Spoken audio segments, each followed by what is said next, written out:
Hello students, एक नई video में आपका स्वागत है। तो आज हम अपने EW2 लर्न चैनल में पढ़ेंगे डीएनए। अब डीएनए में 3 वर्ड्स हैं, डी, एन और ए, जिसका मीनिंग या जिसकी फुल फॉर्म अगर मैं आपको डिस्क्राइब करूँ तो डीऑक्सीराइबो न्यूक्लिक एसिड, जिसमें डीऑक्सीराइबो डी, न्यूक्लिक एन और एसिड ए को रिप्रेजेंट करता है। अब आइए हम देखते हैं इसकी स्ट्रक्चर कैसी होती है।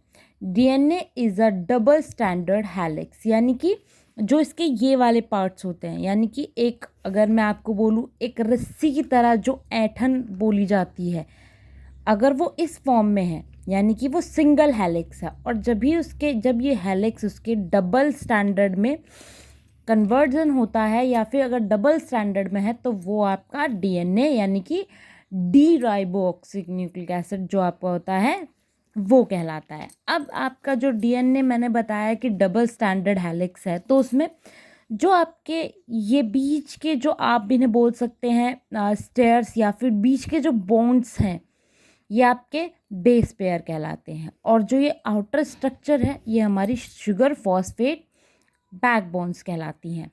बैकबोन से आप समझते हैं किसी चीज़ को बैकबोन बोलना यानी कि एक सपोर्टिंग सिस्टम के थ्रू एज अ सपोर्ट देना। अब देखिए DNA is made up of complementary DNA basis. अब जब कॉम्प्लीमेंट्री डीएनए बेसिस हैं तो वे देखते हैं कौन कौन से हैं। वो आपके डीएनए बेसिस मैंने आपको यहाँ भी बताया था बेस पेयर। अब वो बेस पेयर कौन कौन से हैं? ए से एडेनिन, टी से थायमीन, जी से ग्वाइनिन, सी से साइटोसिन।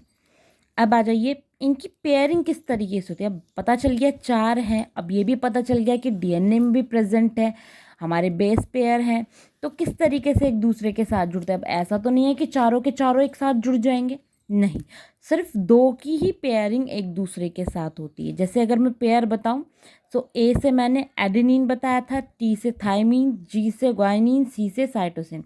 तो ए पेयरिंग करता है टी के साथ और जी पेयरिंग करता है आपका सी के साथ। अब देख लीजिए एक छोटा सा और इसमें मैं आपको बताना चाहूँगी एक लाइन और। DNA is a very large molecules.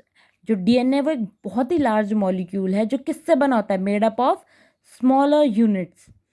किससे बना होता है? कुछ छोटी छोटी स्मॉलर यूनिट्स से बना होता है। वही यूनिट्स आपकी न्यूक्लियोटाइड्स कहलाती हैं।